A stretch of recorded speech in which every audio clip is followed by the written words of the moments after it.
I've been gone almost 30 years, pushing 3 decades. Being accused of killing another 19-year-old kid I don't even know.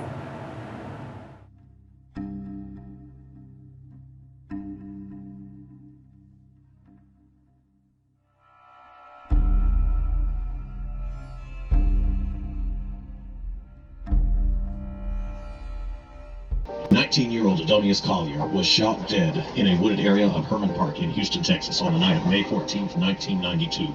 3 years later, on July 26, 1995, a jury convicted Nanon Williams of capital murder and sentenced him to death.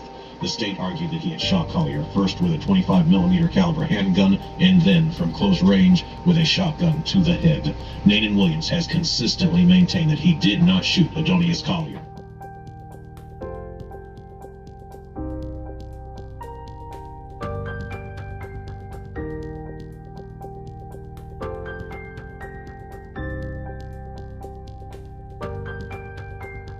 Was Adonis Collier. Rasul was the driver, and the girl Steffanny Anderson. So I'm not driving. I don't know where I'm at in Houston. I feel trapped because it's not my car. It's not like I can tell grown adults, take me here.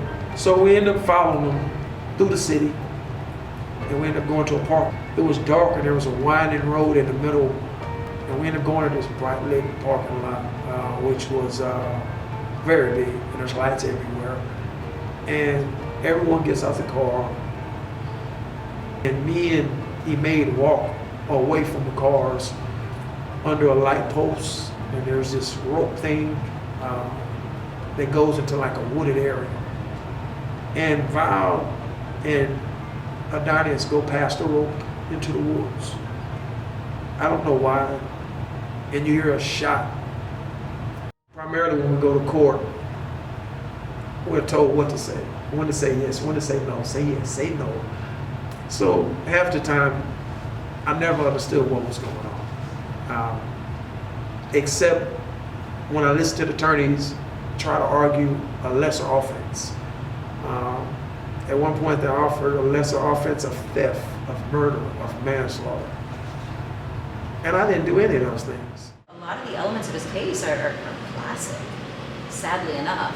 You know, you've got witnesses that are bullied into lying, you've got prosecutors withholding evidence, and, you know, experts lying on the stand. I mean, this happens.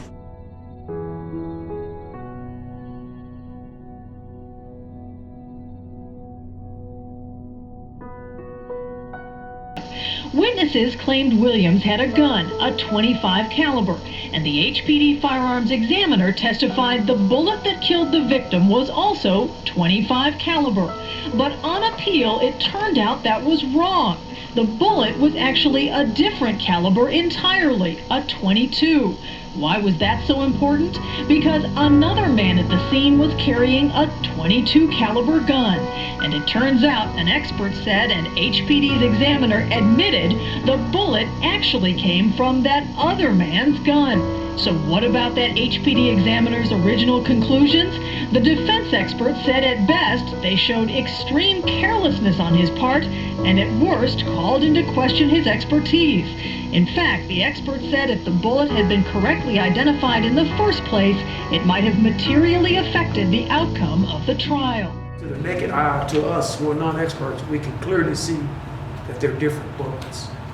It's not a question that they are. So under a microscope, and you're an expert and you went to school for this, it's impossible for you to not know that these are two different gun bullets.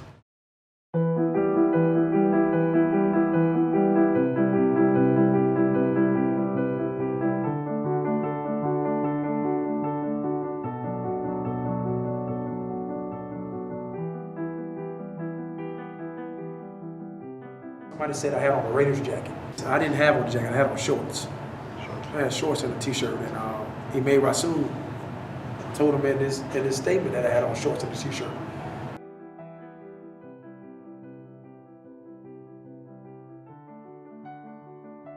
So it's obvious everybody is lying, but everyone is in fear of going to jail.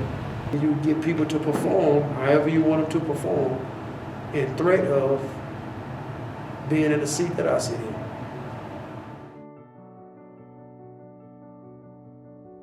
I was charged with capital murder. Capital murder is a felony in the midst of another murder. They said a robbery, murder took place. No one was robbed.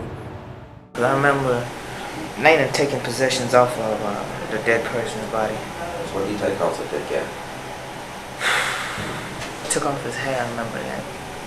Took some stuff out of his pockets, a beeper. I didn't rob the deceased.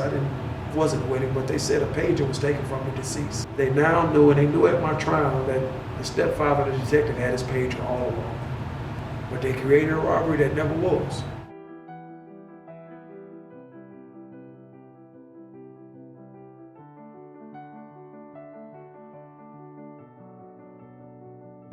A lot of people have died, the prosecutor and the defender. Both supposed to be representing the people. And they have an obligation to find out the truth as well. My son been there 26 years. My son was a handsome young man that had to get scholarships. I mean, he was in the 4th grade. You know, he was just an extraordinary boy. The biggest heart.